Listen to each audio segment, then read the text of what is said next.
After jobs are created and assigned in the Workbench back office, whether those jobs are for service work or trouble reports, they appear in the field user's jobs list. The field user logs into the mobile app and lands in the jobs list. You can see here that this field user has 5 jobs in his list. 3 are trouble reports. Note the TR designation here. And 2 are for service work. This user could accept any one of the listed jobs simply by touching the Accept button. However, in this video, we're going to accept this service work ticket right here. As soon as we have accepted a job, our action options for that job change.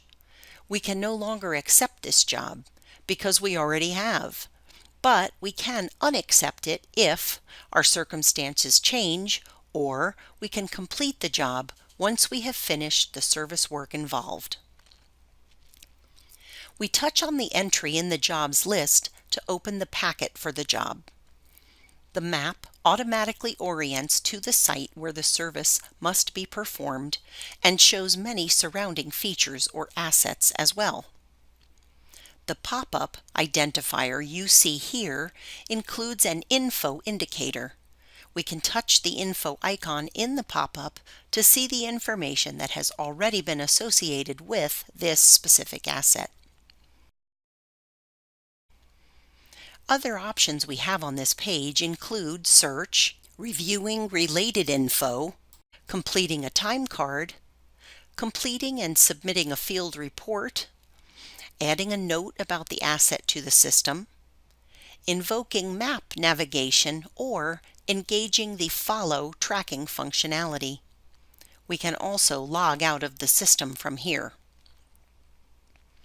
We can zoom in or out on the map or drag it to reorient it to suit our needs.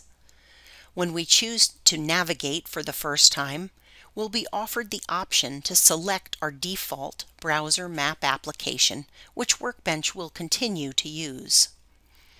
Then we enter our starting address, and the system will determine our route for us.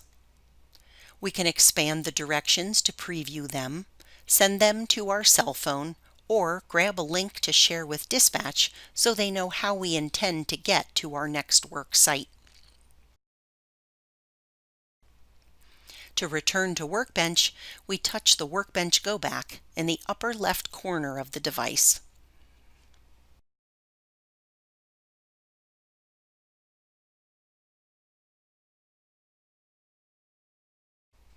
Follow functionality uses GPS information to track us as we move from one location to another. This could be helpful if, for example, the route mapped by the service provider didn't take into account that the creek on the property had flooded, requiring us to hike a mile upstream before we could cross to get to the other side safely. Once work is completed, we touch on the Report tool to file our work report. Your organization may have specific guidelines you'll follow for completing the report. We touch Done when we've entered all required information. We must also complete a timesheet entry and touch Save.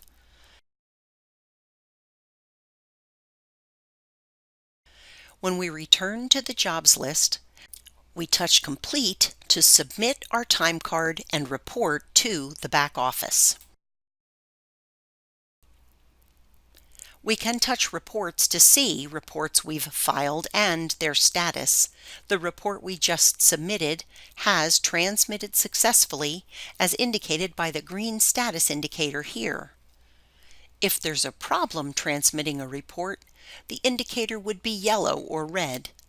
We can use the Resend command to resubmit those reports manually, although they would be automatically resent by the system when our connection becomes strong enough. This concludes our look at accepting an assigned service work ticket, using the mobile Workbench system to perform our field work, and submitting our report electronically to the mobile Workbench back office.